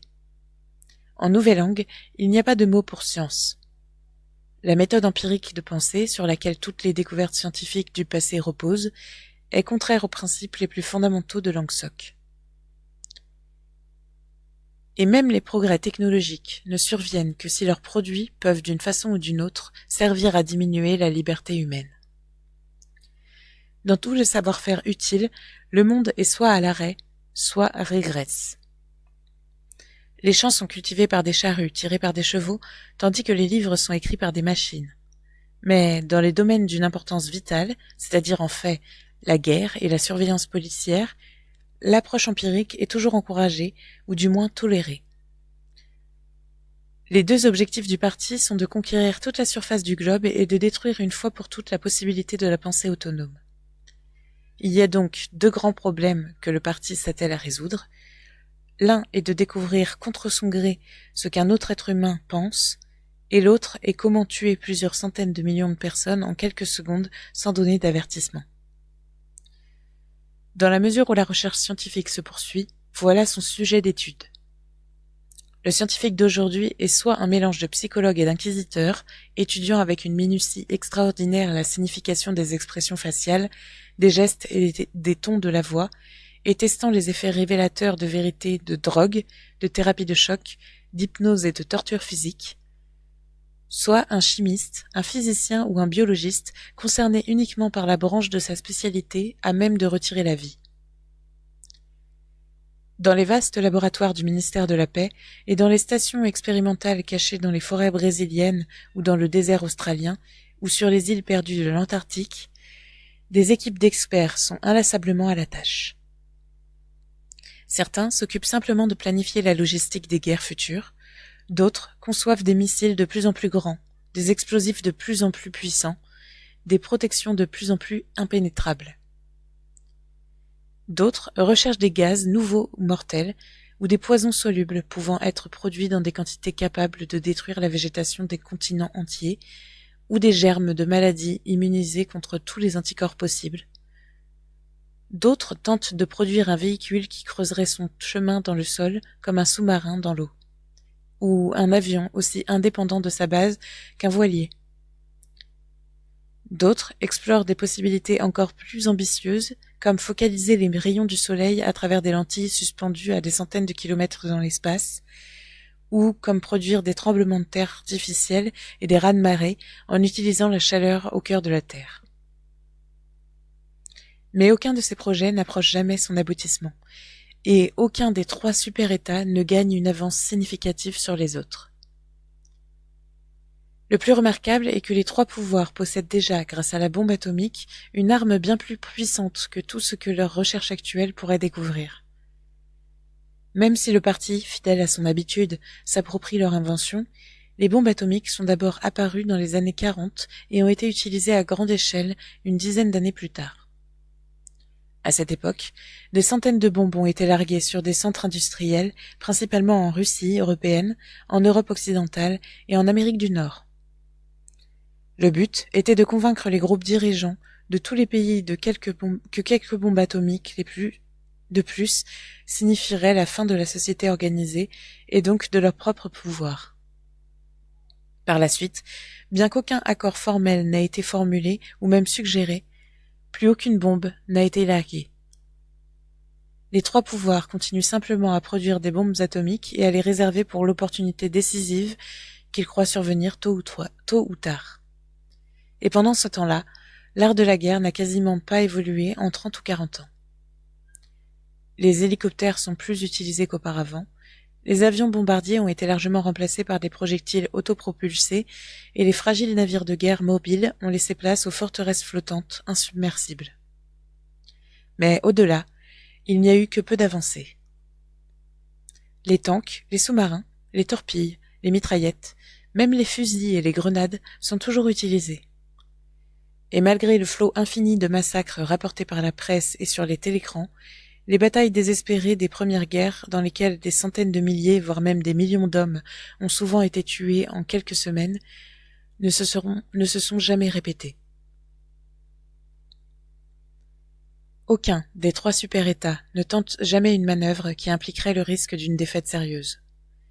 Quand une opération de grande envergure est menée, c'est généralement une attaque surprise contre un allié. La stratégie que les trois super-États suivent, ou prétendent suivre, est la même. Le plan consiste par une combinaison de combats, de marchandages et d'opportunes trahisons à acquérir un ensemble de bases encerclant complètement l'un ou l'autre des États rivaux, puis de signer un pacte d'amitié avec ce rival et de rester en termes pacifiques de nombreuses années, suffisant pour endormir toute suspicion. Pendant ce temps, des missiles chargés de bombes atomiques peuvent être installés à tous les points stratégiques, puis ils seront tous tirés simultanément avec des effets dévastateurs rendant toute représaille impossible. Il sera alors temps de signer un pacte d'amitié avec le pouvoir restant en préparation d'une autre attaque. Ce plan, il n'est pas vraiment nécessaire de le préciser, est une vulgaire chimère impossible à réaliser. De plus, aucun combat n'a lieu, sauf dans les zones disputées autour de l'équateur et du pôle. Aucune invasion d'un territoire ennemi n'est jamais entreprise. Cela explique qu'en certains endroits, les frontières entre les super-États soient arbitraires. Eurasia, par exemple, pourrait aisément conquérir les îles britanniques qui font géographiquement partie de l'Europe, et au contraire, il serait possible pour Océania de repousser ses frontières jusqu'au Rhin, ou même jusqu'à la Vistule. Mais cela violerait le principe, respecté par tous les camps, bien que jamais formulé, de l'intégrité culturelle. Si Océania devait conquérir des zones qui ont été connues sous les noms de France ou d'Allemagne, il serait nécessaire soit d'en exterminer leurs habitants, une tâche d'une grande difficulté matérielle, ou d'assimiler une population d'environ 100 millions de personnes qui, sur le plan du développement technique, sont à peu près au même niveau qu'Océania. Le problème est le même pour chacun des trois super-États. Il est absolument nécessaire à leur structure qu'il n'y ait aucun contact avec des étrangers, sauf dans une moindre mesure avec les prisonniers de guerre ou les esclaves de couleur. Même les alliés officiels du moment sont toujours regardés avec la plus sombre suspicion. À part les prisonniers de guerre, le citoyen moyen d'Océania ne posera jamais les yeux sur un citoyen d'Eurasia ou d'Estasia, et il lui est interdit d'apprendre les langues étrangères. S'il pouvait entrer en contact avec des étrangers, il découvrirait qu'ils lui sont très similaires et que ce qu'on lui a dit sont pour la plupart des mensonges. Le monde confiné dans lequel il vit se briserait et la peur, la haine et l'arrogance dont dépend sa morale pourraient s'évaporer. Il est donc admis dans tous les camps que peu importe combien de fois la Perse, l'Égypte, Java ou Ceylan changent de main, les frontières principales ne doivent jamais être traversées par autre chose que des bombes. Cela sous-entend un fait jamais mentionné à haute voix, mais tacitement compris et pris en compte. Les conditions de vie dans les trois super-États sont les mêmes. En Océania, la philosophie dominante est appelée Langsoc. En Eurasia, elle est appelée néo-bolchevisme. En Estasia, elle est appelée par un nom chinois généralement traduit par culte de la mort, mais peut être mieux exprimé par oblitération du soi. Le citoyen d'Océania n'est pas autorisé à connaître quoi que ce soit des principes des deux autres philosophies, mais on lui apprend à les détester comme des outrages barbares contre la moralité et le sens commun. En réalité, ces trois philosophies sont presque indistinguables, et les systèmes sociétaux qu'elles servent le sont complètement. Partout, il y a la même structure pyramidale, le même culte d'un dirigeant semi-divin, la même économie existant par et pour la guerre permanente. En conséquence, les trois super-États ne pourront non seulement jamais se conquérir les uns les autres, mais ils n'en tireraient en aucun cas bénéfice. Au contraire, tant qu'ils restent en conflit, ils se soutiennent les uns les autres comme trois gerbes de blé. Et comme d'habitude, les groupes dirigeants des trois pouvoirs sont simultanément conscients et inconscients de ce qu'ils font. Leurs vies sont dédiées à la conquête du monde, mais ils savent aussi qu'il est essentiel que la guerre se poursuive sans fin et sans victoire. Pendant ce temps, le fait qu'il n'y ait pas de danger, de conquête, rend impossible ce déni de réalité qui est la particularité de Langsock et de ses systèmes de pensée concurrents. Il est là nécessaire de répéter ce qui a été dit plus tôt. La guerre, en devenant permanente, a profondément changé de caractère. Dans le passé, une guerre presque par définition se terminait tôt ou tard, habituellement par une victoire ou une défaite incontestable. Dans le passé, également, la guerre était un des principaux instruments qui maintenaient les sociétés humaines en contact avec la réalité tangible. Tous les dirigeants de toutes les époques ont essayé d'imposer une vision fausse du monde à leur sujet, mais ils ne pouvaient pas se permettre d'encourager une illusion qui affaiblirait l'efficacité militaire. Tant que la défaite signifiait une perte d'indépendance ou tout autre résultat considéré comme indésirable, il était nécessaire de se prémunir contre la défaite. Les faits concrets ne pouvaient pas être ignorés. En philosophie, en religion, en éthique, en politique, 2 plus 2 pouvait faire 5, mais en concevant un pistolet ou un avion, il devait faire 4. Les nations inefficaces étaient toujours conquises tôt ou tard, et la bataille pour l'efficacité ne pouvait pas s'embarrasser d'illusions. De plus, pour être efficace, il était nécessaire de pouvoir apprendre du passé, ce qui impliquait une connaissance suffisamment précise de ce passé. Les journaux et les livres d'histoire étaient bien sûr toujours orientés et biaisés, mais la falsification telle que pratiquée aujourd'hui aurait été impossible. La guerre était une saine protection de la raison, et en ce qui concernait les classes dirigeantes, c'était probablement la plus importante des protections. Tandis que les guerres pouvaient être gagnées ou perdues, aucune classe dirigeante ne pouvait être complètement exemptée de responsabilité. Mais quand la guerre devient littéralement permanente, elle cesse aussi d'être dangereuse. Quand la guerre est permanente, la nécessité militaire n'existe pas. Le progrès technique peut s'arrêter et les faits les plus tangibles peuvent être niés ou ignorés. Comme nous l'avons vu, les recherches qui pourraient être appelées scientifiques ont toujours eu lieu au nom de la guerre, mais elles sont surtout une sorte de chimère et leur échec à produire des résultats est sans importance. L'efficacité militaire n'est plus nécessaire. Rien n'est efficace en Océania, sauf la police des pensées. Puisqu'aucun des trois super-États est imprenable, chacun est en fait un univers hermétique où presque toutes les perversions de la pensée peuvent être pratiquées sans risque. La réalité n'exerce sa pression qu'à travers les besoins de la vie courante. Les besoins de manger et de boire, de s'abriter et de se vêtir, d'éviter d'avaler du poison ou de sauter par la fenêtre, et ainsi de suite. Entre la vie et la mort, et entre le plaisir physique et la douleur physique, il y a toujours une distinction, mais guère plus. Coupé de tout contact avec le monde extérieur et avec le passé, le citoyen d'Océania est comme un homme dans l'espace interstellaire, sans aucun moyen de savoir où est le haut et où est le bas. Les dirigeants d'un tel État sont absolus, comme les pharaons et les Césars ne pouvaient l'être. Ils sont obligés d'empêcher leurs sujets de mourir de faim, en nombre trop important pour être gênant, et ils sont obligés de rester au même bas niveau de technique militaire que leurs rivaux. Mais quand ce minimum est atteint, ils peuvent tordre la réalité selon leurs désirs. La guerre est donc, si nous la jugeons selon les standards de guerre précédentes, une vulgaire imposture. Elle est comme les batailles entre certains ruminants dont les cornes sont placées à un angle les empêchant de se blesser entre eux. Mais si elle est virtuelle, elle n'en est pas moins importante. Elle absorbe le surplus de biens de consommation et elle contribue à préserver l'atmosphère mentale spécifique dont une société hiérarchisée a besoin. La guerre, nous le verrons, est maintenant une simple affaire intérieure. Dans le passé, les groupes dirigeants de tous les pays, bien que conscients de leurs intérêts communs et donc limitant les destructions par la guerre, se battaient les uns les autres et le vainqueur pillait toujours le vaincu.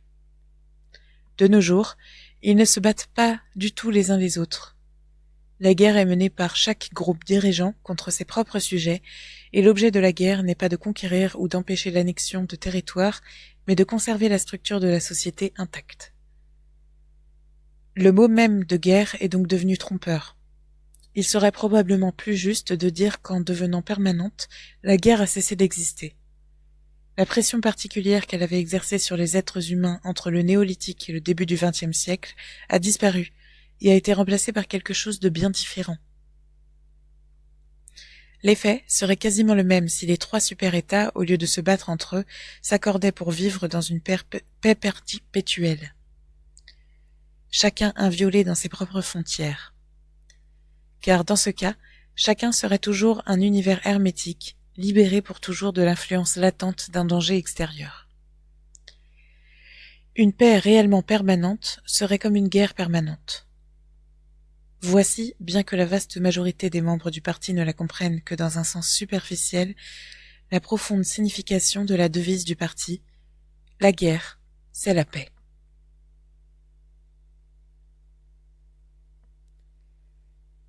Winston s'arrêta de lire un moment. Quelque part au loin, une bombe tonna. Le sentiment céleste d'être seul avec le livre interdit, dans une pièce sans télécran, ne s'était pas amoindri. La solitude et la sécurité étaient des sensations physiques, étrangement mélangées à la fatigue de son corps, à la douceur du fauteuil, à la caresse de la légère brise qui, de la fenêtre, effleurait sa joue. Le livre le fascinait, ou plus exactement, le rassurait. D'une certaine façon, il ne lui apprenait rien de nouveau, mais ça faisait partie de son intérêt. Il disait ce que Winston aurait dit s'il avait pu, mettre ses idées dispersées en ordre. C'était le fruit d'un esprit similaire au sien, mais immensément plus puissant, plus systématique, moins terrifié. Les meilleurs livres, réalisait-il, sont ceux qui vous racontent ce que vous savez déjà. Il venait juste de retourner au premier chapitre quand il entendit les pas de Julia dans l'escalier et se leva du fauteuil pour l'accueillir. Elle abandonna son sac à outils marron au sol et se jeta dans ses bras. Cela faisait plus d'une semaine qu'ils ne s'étaient pas vus. « J'ai le livre, dit-il, quand ils s'écartèrent. « Oh, tu l'as ? Bien, répondit-elle sans grand intérêt. Et presque immédiatement, elle s'agenouilla près du poêle à pétrole pour faire le café. Ils n'en reparlèrent pas avant d'avoir passé une demi-heure au lit. La soirée était juste assez fraîche pour se donner la peine de tirer la couverture matelassée. D'en bas, montait le son du chant et des bottes traînées sur les pavés. La vigoureuse femme aux bras rougeaux que Winston avait vue à sa première visite faisait presque partie de la cour. Il semblait n'y avoir aucune heure de la journée où elle ne faisait pas d'aller-retour entre la bassine et le fil à linge, alternant entre s'étouffer avec des pinces et pousser un chant puissant. Julia s'était installée sur le côté et semblait déjà sur le point de s'endormir. Il récupéra le livre qui était au sol et s'assit contre la tête de lit. « On doit le lire, dit-il. Toi aussi ? Tous les membres de la fraternité doivent le lire. »« Lis-le, toi, répondit-elle, les yeux fermés. Lis-le à voix haute. C'est la meilleure façon. Et tu pourras me l'expliquer au fur et à mesure. » Les aiguilles de l'horloge pointaient le 6, ce qui signifiait 18 heures. Ils avaient 3 ou 4 heures devant eux. Il posa le livre contre ses genoux et commença à lire. Chapitre 1. L'ignorance, c'est la force. À travers l'histoire et probablement depuis la fin de l'âge néolithique, il y a eu 3 catégories de personnes dans le monde. Les grands, les moyens et les petits. Elles ont été subdivisées de manière diverse. Elles ont porté un nombre incalculable de noms différents et leur taille relative ainsi que leur attitude envers les autres ont varié d'âge en âge. Mais la structure essentielle de la société n'a jamais changé. Même après d'immenses soulèvements et de bouleversements apparemment irrévocables, le même schéma s'est toujours réaffirmé, comme un gyroscope retournant toujours à l'équilibre, qu'importe dans quel sens il ait été poussé. « Julia, tu dors ?» demanda Winston. « Non, Trésor, j'écoute. Continue. C'est merveilleux. » Il continua à lire. Les aspirations de ces trois groupes sont absolument irréconciliables. L'aspiration des grands est de se maintenir à leur place, l'aspiration des moyens est de changer de place avec les grands, l'aspiration des petits, quand ils ont une aspiration, car c'est une caractéristique constante des petits d'être trop écrasés par le labeur pour être plus qu'épisodiquement conscients de quoi que ce soit, en dehors de leur ordinaire, est d'abolir toutes les distinctions et de créer une société où tous les hommes seraient égaux. Par conséquent, se répète encore et encore à travers l'histoire une lutte aux contours similaires. Pendant de longues périodes, les grands semblent assurer fermement leur pouvoir, mais tôt ou tard arrive toujours un moment où ils perdent soit leur foi en eux, soit leur capacité à gouverner efficacement, soit les deux. Ils sont alors renversés par les moyens, qui enrôlent les petits de leur côté et leur prétendant qu'ils se battent pour la liberté et la justice. Dès qu'ils ont atteint leur objectif, les moyens renvoient les petits dans leur ancienne position de servitude et deviennent eux-mêmes des grands. Puis, de nouveaux moyens se recréent à partir d'un des autres groupes ou des deux, et la lutte recommence. Des trois groupes, seuls les petits n'atteignent jamais leurs aspirations, même temporairement. Ce serait une exagération de dire qu'à travers l'histoire, il n'y a eu aucun progrès matériel, mais aujourd'hui, dans une période de déclin, l'être humain moyen est physiquement mieux portant qu'il ne l'a été des siècles plus tôt. Mais aucun accroissement de richesse, aucun adoucissement des mœurs, aucune réforme ou révolution n'a jamais rapproché l'humanité de l'égalité d'un millimètre. Du point de vue des petits, aucun changement historique n'a jamais signifié plus qu'un changement de nom de leur maître. À la fin du XIXe siècle, la répétition de ce motif est devenue évidente à de nombreux observateurs. Ont donc émergé des écoles de penseurs qui ont interprété l'histoire comme un processus cyclique et ont prétendu montrer que l'inégalité était la loi inaltérable de la condition humaine. Cette doctrine, bien sûr, a toujours eu des adeptes, mais la manière dont elle a désormais été mise en avant a été un changement significatif. Dans le passé, le besoin pour une forme hiérarchisée de société avait été la doctrine spécifique aux grands. Elle avait été prêchée par les rois et les aristocrates et par les prêtres, les magistrats et tous les autres vivants à leur crochet. Et elle avait généralement été atténuée par la promesse d'une compensation dans un monde imaginaire dans l'au-delà. Les moyens, tant qu'ils luttaient pour le pouvoir, avaient toujours utilisé les mots comme liberté, justice et fraternité. Désormais, toutefois, le concept de fraternité humaine a commencé à être assailli par des personnes qui n'étaient pas encore en position de pouvoir, mais espéraient simplement l'être dans un avenir immédiat. Dans le passé, les moyens avaient mené des révolutions sous la bannière de l'égalité, puis avaient établi une nouvelle tyrannie dès que l'ancienne avait été détrônée. Les nouveaux groupes de moyens ont en effet proclamé leur tyrannie à l'avance. Le socialisme, une théorie qui était apparue au début du XIXe siècle et était le dernier maillon d'une chaîne de pensée remontant aux rébellions d'esclaves durant l'Antiquité, était toujours profondément infecté par l'utopisme des âges passés. Mais dans chaque variante du socialisme apparue depuis environ 1900, l'aspiration d'instaurer la liberté et l'égalité a de plus en plus été abandonnée. Les nouveaux mouvements qui sont apparus au milieu du siècle, l'Angsoc en Océania, le néo-bolchevisme en Eurasia et le culte de la mort, comme on l'appelle communément en Estasia, avaient l'aspiration consciente de perpétrer la non-liberté et la non-égalité.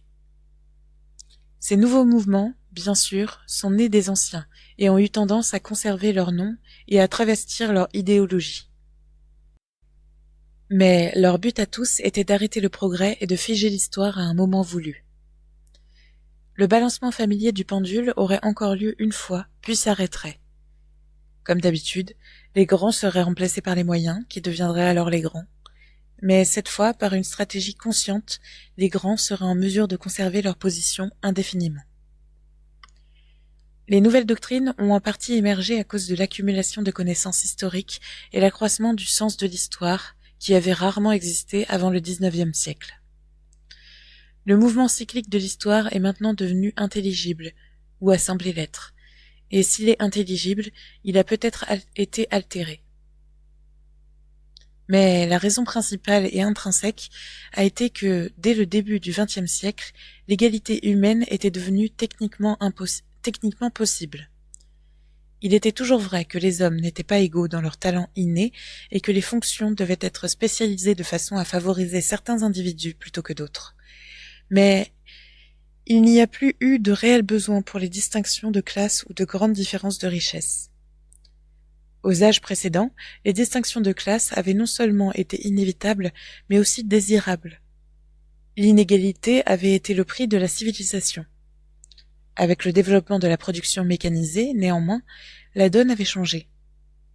Même s'il était toujours nécessaire aux êtres humains d'effectuer certains travaux, il ne leur était plus nécessaire de vivre à des niveaux sociaux ou économiques différents.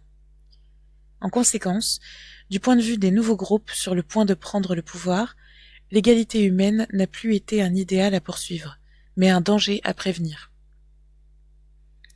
Dans des âges plus primitifs, quand une société juste et pacifique n'avait pas été matériellement possible, il avait été assez aisé d'y croire.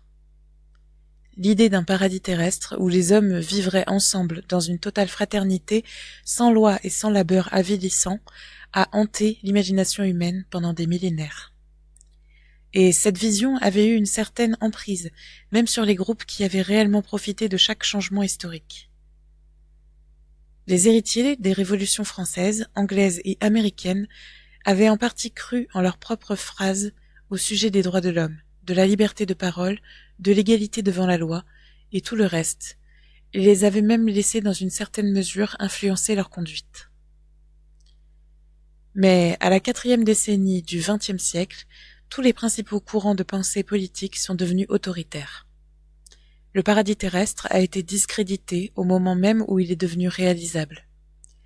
Chaque nouvelle théorie politique, peu importe comment elle s'est nommée, a de nouveau mené à la hiérarchie et à l'enrégimentement.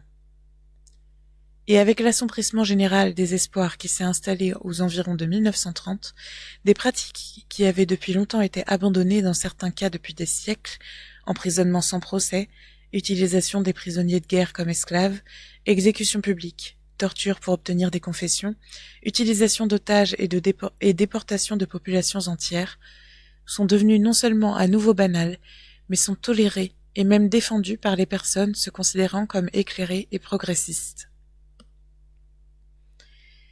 Ce n'est qu'après une décennie de conflits entre nations, de guerres civiles, de révolutions et de contre-révolutions sous toute la surface du globe que Langsock et ses rivaux ont émergé en tant que théories politiques pleinement élaborées. Mais elles avaient été préfigurées par les divers systèmes généralement nommés totalitaires qui étaient apparus plus tôt dans le siècle, et les lignes directrices du monde qui émergeaient après le chaos général avaient été depuis longtemps évidentes. Et le genre de personnes qui contrôleraient ce monde avait été tout aussi évident. La nouvelle aristocratie est composée pour la plupart de bureaucrates, de scientifiques, de techniciens, de dirigeants syndicaux, d'experts en communication, de sociologues, d'enseignants, de journalistes et de politiciens professionnels. Ces personnes, qui trouvent leurs origines dans la classe moyenne salariée et dans les strates supérieures de la classe ouvrière, ont été modelées et rassemblées par le monde désolé du monopole industriel et du gouvernement centralisé. Comparées à leurs homologues des périodes antérieures, elles sont moins cupides, moins tentées par le luxe, plus avides de pur pouvoir et, par-dessus tout, plus conscientes de ce qu'elles veulent et plus décidées à écraser toute opposition.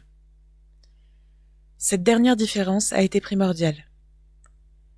En comparaison avec celle existant aujourd'hui, toutes les tyrannies du passé étaient sans conviction et inefficaces. Les groupes dirigeants étaient toujours en partie infectés par les idées libérales et se satisfaisant d'être laxistes en tous les domaines, ne considérant que les actes assumés et ne s'intéressant pas aux pensées de leurs sujets. Même l'Église catholique du Moyen Âge était tolérante selon les standards modernes. La raison est en partie qu'aucun gouvernement n'avait eu le pouvoir de garder ses citoyens sous constante surveillance. L'intervention de l'imprimerie, toutefois, a rendu plus aisée la manipulation de l'opinion publique, et le cinéma et la radio ont poussé les choses encore plus loin. Avec le développement de la télévision et les avancées technologiques qui ont rendu possible de recevoir et transmettre simultanément avec le même appareil, la vie privée s'est éteinte.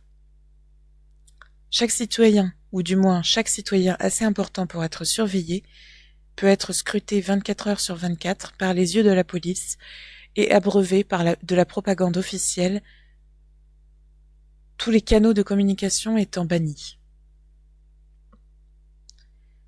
La possibilité d'imposer non seulement une obéissance complète à la volonté de l'État, mais également une complète uniformité d'opinion sur tous les sujets est maintenant concrétisée pour la première fois.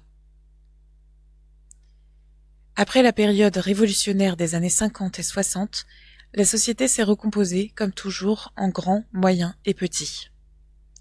Mais le nouveau groupe des grands, contrairement à ses prédécesseurs, n'avait pas agi par instinct. Il a su ce qui serait nécessaire pour assurer sa position. Il avait depuis longtemps été réalisé que la seule assise stable pour l'oligarchie était le collectivisme. La richesse et les privilèges sont plus facilement défendus quand ils sont possédés conjointement. La soi-disant abolition de la propriété privée qui avait pris place au milieu du siècle avait signifié en réalité la concentration de la propriété en de bien plus rares mains qu'avant, mais avec cette différence, les nouveaux propriétaires sont un groupe au lieu d'une masse d'individus. Individuellement, aucun membre du parti ne possède quoi que ce soit, à part des effets personnels sans valeur. Collectivement, le parti possède tout en Océania, parce qu'il contrôle tout, et dispose des productions comme bon lui semble. Dans les années précédant la Révolution, il est parvenu à se hisser à cette position dominante presque sans opposition, parce que le processus lui-même avait été présenté comme un acte de collectivisation. Il avait toujours été considéré que si la classe capitaliste était expropriée, le socialisme s'ensuivrait, et indubitablement, les capitalistes avaient été expropriés. Les usines, les mines, les terres, les maisons, les transports, tout leur avait été retiré. Et puisque ces choses n'étaient plus des propriétés privées, il en a découlé qu'elles devaient être des propriétés publiques. Lang Sok, qui descend du mouvement socialiste antérieur et a hérité de sa phraséologie, avait en effet réalisé l'élément principal du programme socialiste, avec le résultat envisagé et prévu à l'avance, que l'inégalité économique a été rendue permanente. Mais les obstacles à la perpétuation d'une société hiérarchisée vont plus loin que ça. Un groupe dirigeant ne peut perdre le pouvoir que de 4 façons. Soit il est conquis de l'extérieur, soit il gouverne si mal que les masses sont poussées à se révolter, soit il permet à un puissant groupe de moyens, mécontents, de se former, soit il perd sa confiance en soi et sa volonté de gouverner. Ces causes ne sont pas exclusives et généralement elles sont tous les 4 à l'œuvre à des degrés divers.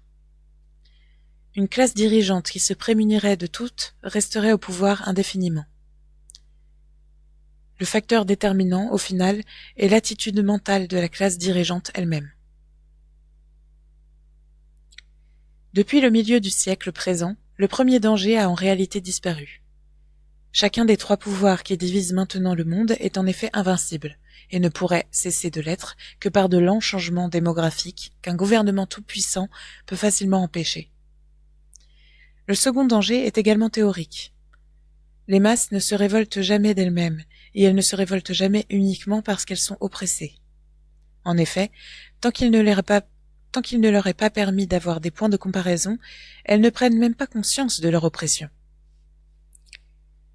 Les crises économiques récurrentes du passé ont été totalement inutiles et ne peuvent maintenant plus se reproduire, mais d'autres bouleversements tout aussi importants peuvent survenir et surviennent sans aucune conséquence politique, parce que le mécontentement ne peut pas s'articuler clairement.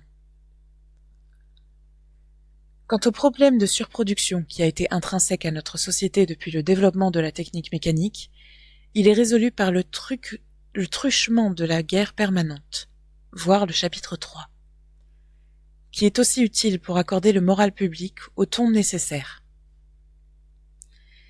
Du point de vue de nos dirigeants actuels, donc, les seuls dangers réels sont la formation d'un nouveau groupe de personnes compétentes, sous-employées et avides de pouvoir, et la diffusion du libéralisme et du scepticisme dans ses rangs. Le problème, en conséquence, est éducationnel. C'est un problème demandant un formatage continu de la conscience à la fois du groupe dirigeant et du groupe plus grand d'exécutants qui se trouve juste en dessous. Il suffit d'influencer la conscience des masses de manière négative.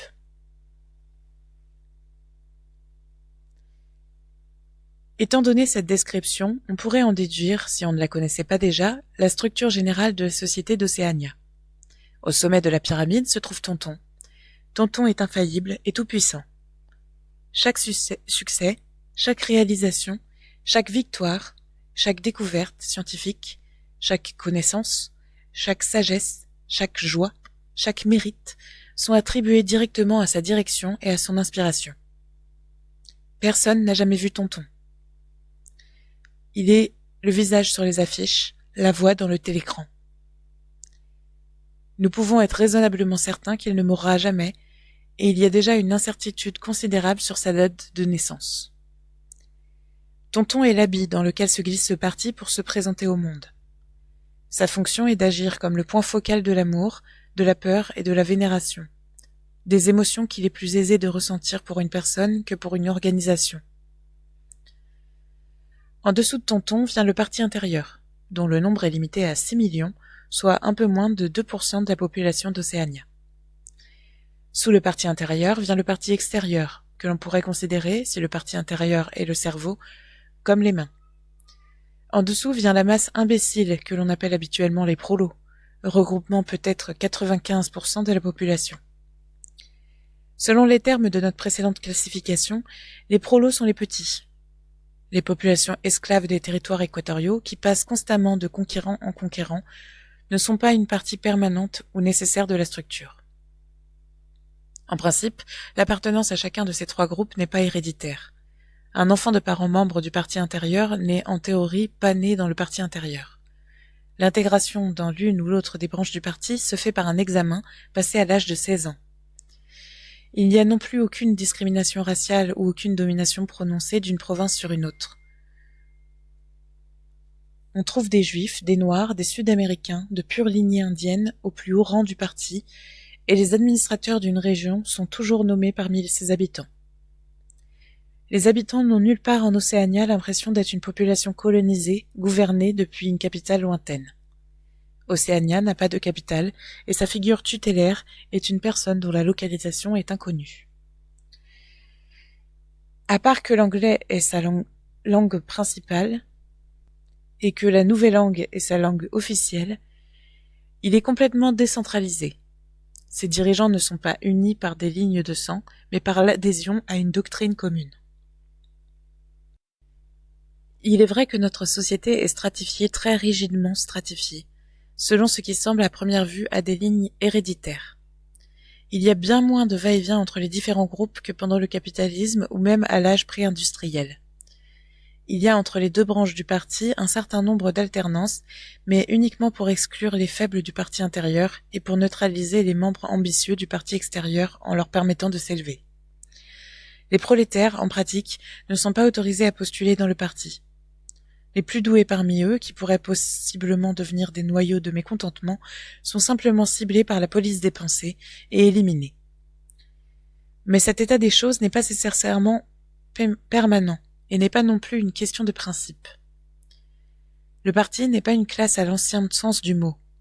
Il ne vise pas à transmettre le pouvoir à ses propres enfants en tant que tel, et s'il n'y avait aucun autre moyen de conserver des personnes les plus compétentes au sommet, il serait parfaitement préparé à recruter une nouvelle génération entière dans les rangs du prolétariat.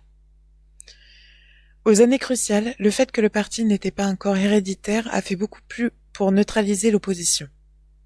Les anciens socialistes, qui avaient été entraînés à lutter contre quelque chose appelé privilège de classe, avaient supposé que ce qui n'était pas héréditaire ne pouvait être permanent.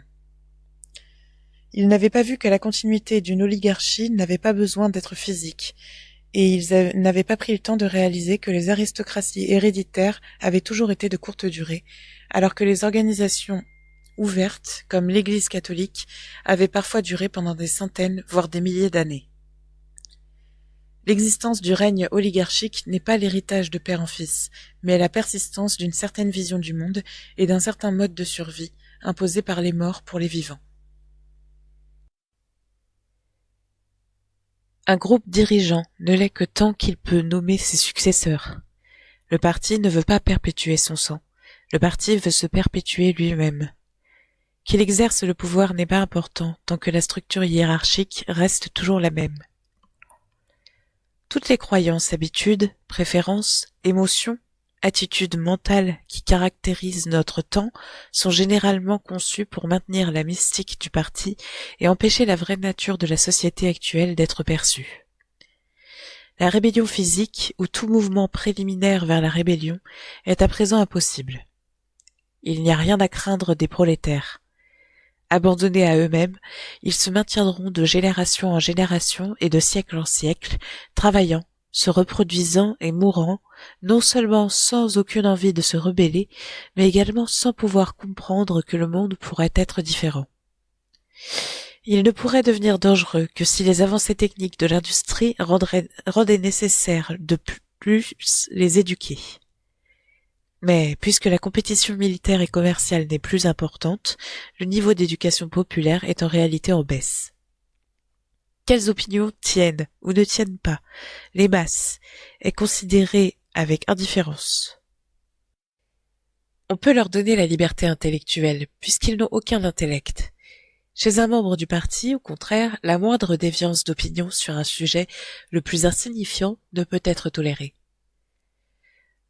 Un membre du parti vit de la naissance à la mort sous l'œil de la police des pensées. Même quand il est seul, il ne peut pas être certain qu'il est seul. Où qu'il soit, endormi ou éveillé, travaillant ou se reposant, dans son bain ou dans son lit, il peut être inspecté sans avertissement et sans savoir qu'il est inspecté. Rien de ce qu'il fait n'est insignifiant. Ses amitiés, ses loisirs, son comportement envers sa femme et ses enfants, l'expression sur son visage quand il est seul, les mots qu'il murmure dans son sommeil, même les mouvements inconscients de son corps, sont tous jalousement scrutés. Non seulement toute incartade, mais aussi toute excentricité, aussi petite soit-elle, tout changement d'habitude, tout tic nerveux qui pourrait être un symptôme d'un conflit intérieur, seront avec certitude détectés. Il n'a aucune liberté de choix dans quelque direction que ce soit. En même temps, ses actions ne sont dictées par aucune loi, aucun code de conduite clairement formulé. En Océania, il n'y a pas de loi. Les pensées et les actions qui, si détectées, mènent à une mort certaine, ne sont pas formellement prohibées. Et les purges sans fin, les arrestations, les tortures, les emprisonnements et les vaporisations ne sont pas infligées en punition de crimes qui ont vraiment été commis, mais sont simplement l'annihilation de personnes qui pourraient peut-être commettre un crime dans le futur. Un membre du parti doit non seulement avoir les bonnes opinions, mais aussi les bons instincts. Beaucoup de croyances et de comportements attendus de lui ne sont jamais clairement énoncés et ne pourraient pas être énoncés sans mettre à nu les contradictions inhérentes à l'Oksoc.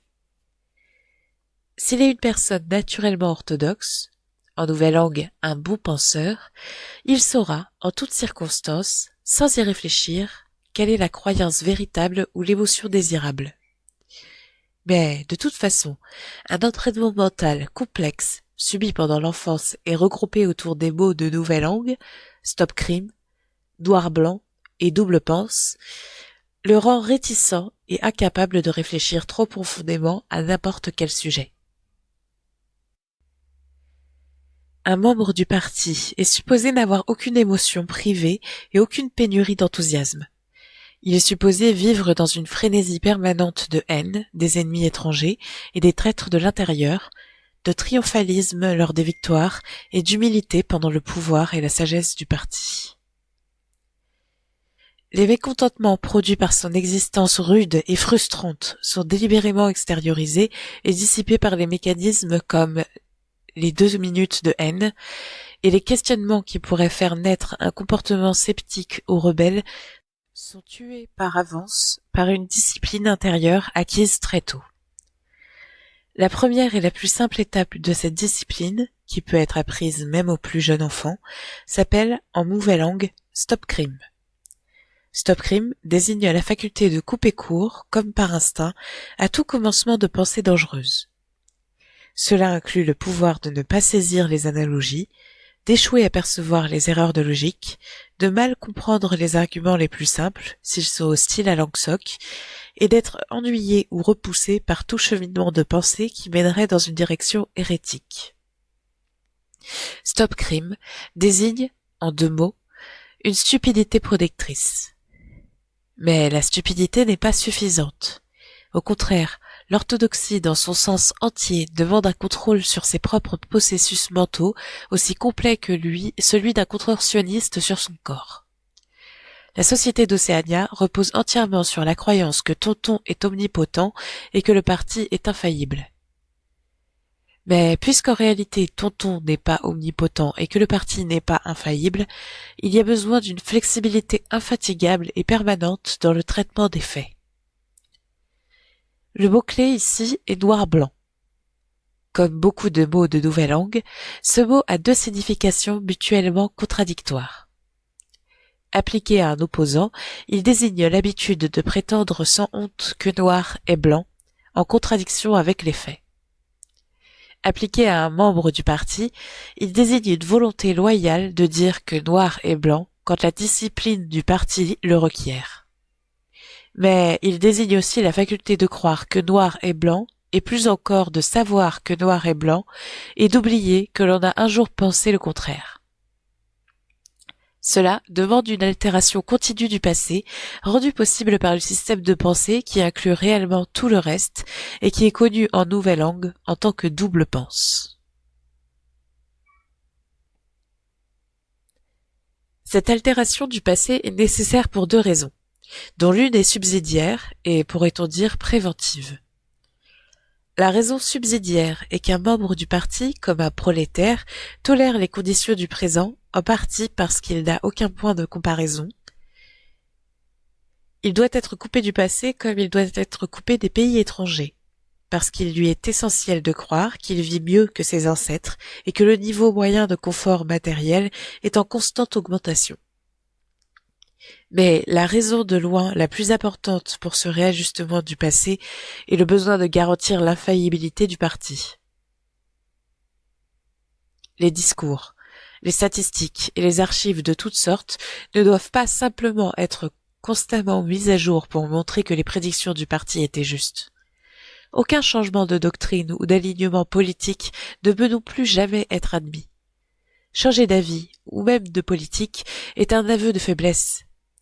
Si, par exemple, Eurasia ou Estasia, peu importe qui, est l'ennemi aujourd'hui, alors ce pays doit avoir toujours été l'ennemi. Et si les faits disent le contraire, alors les faits doivent être altérés. L'histoire est donc continuellement réécrite.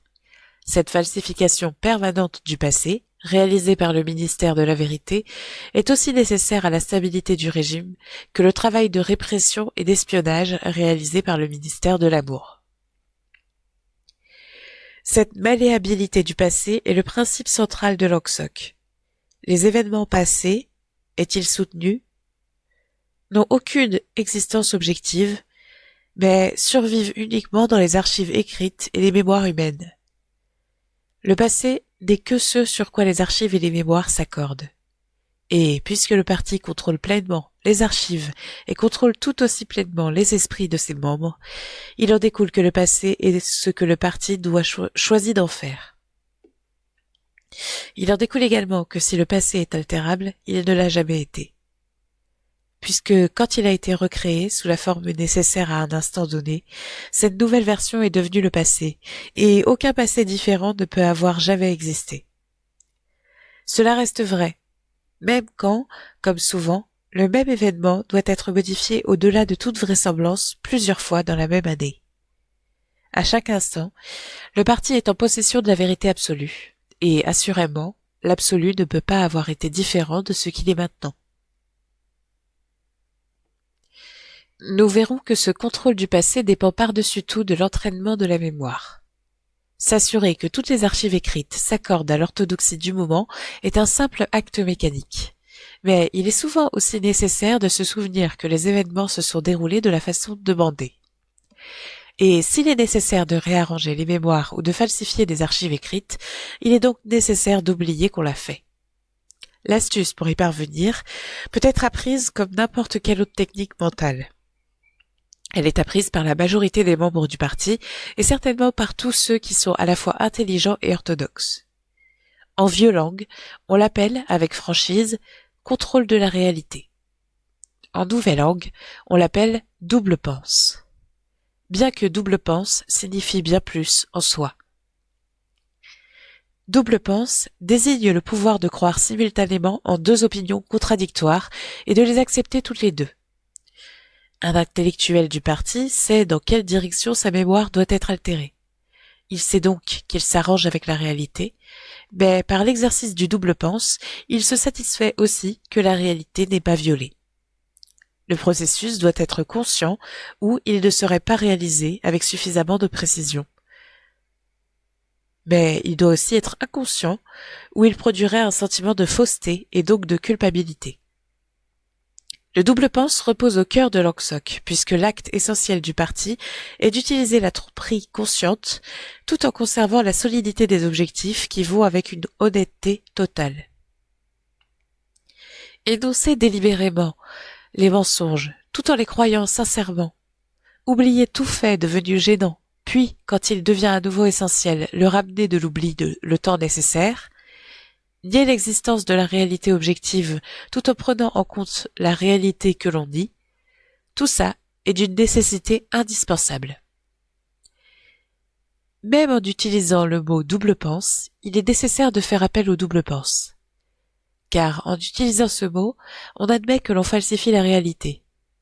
On efface ce savoir par un nouvel acte de double pense. Et ainsi de suite, indéfiniment, le mensonge toujours un pas devant la réalité. En définitive, c'est grâce au double pense que le parti est parvenu, et en toute hypothèse pourrait continuer pendant des millénaires, à arrêter le cours de l'histoire. Toutes les oligarchies du passé ont perdu le pouvoir, soit parce qu'elles se sont ossifiées, soit parce qu'elles se sont ramollies. Soit elles sont devenues stupides et arrogantes et ont échoué à s'adapter aux circonstances changeantes et ont été renversées. Soit elles sont devenues libérales et couardes, ont fait des concessions où elles auraient dû utiliser la force et, à nouveau, ont été renversées. Elles sont tombées, plus exactement, soit par conscience, soit par inconscience. C'est l'exploit du parti d'avoir produit un système de pensée où les deux conditions peuvent exister simultanément. Et la domination du parti ne pourrait être rendue permanente sans aucune autre base intellectuelle. Si l'on veut diriger et continuer à diriger, on doit être capable de disloquer le sens de la réalité. Le secret de l'autorité est de combiner une croyance en sa propre infaillibilité avec le pouvoir d'apprendre des erreurs passées. Il va sans dire que les praticiens les plus subtils du double pense sont ceux qui ont inventé le double pense et savent que c'est un vaste système de tromperie mentale.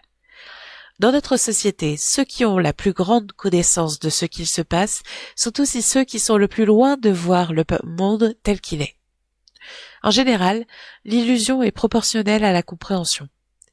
Plus l'intelligence signifie plus de folie.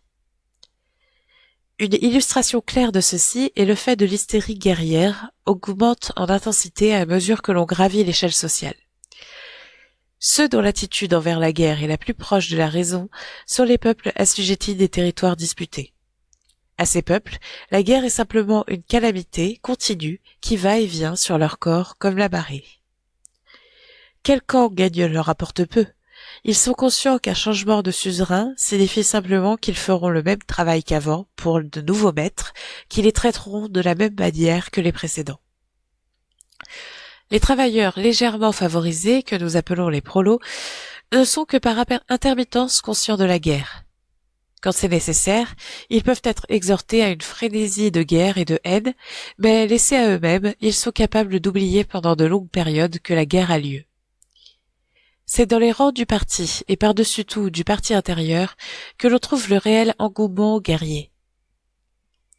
La conquête du monde est le plus fermement cru par ceux qui savent que c'est impossible. Cette association particulière des opposés, connaissance avec ignorance, cynisme avec fanatisme, est une des principales marques de distinction de la société d'Océania. L'idéologie officielle déborde de contradictions, même sans aucune raison pratique. Ainsi, le parti rejette et vilipende chaque principe soutenu à l'origine par le mouvement socialiste, et il choisit de le faire au nom du socialisme. Il prêche un mépris pour la classe ouvrière sans pareil dans les siècles passés, et il habille ses membres d'un uniforme qui était autrefois distinctif des travailleurs manuels, et a été adopté pour cette raison. Il détruit systématiquement la solidarité familiale et affuble son dirigeant d'un nom qui en appelle directement au sentiment de solidarité familiale.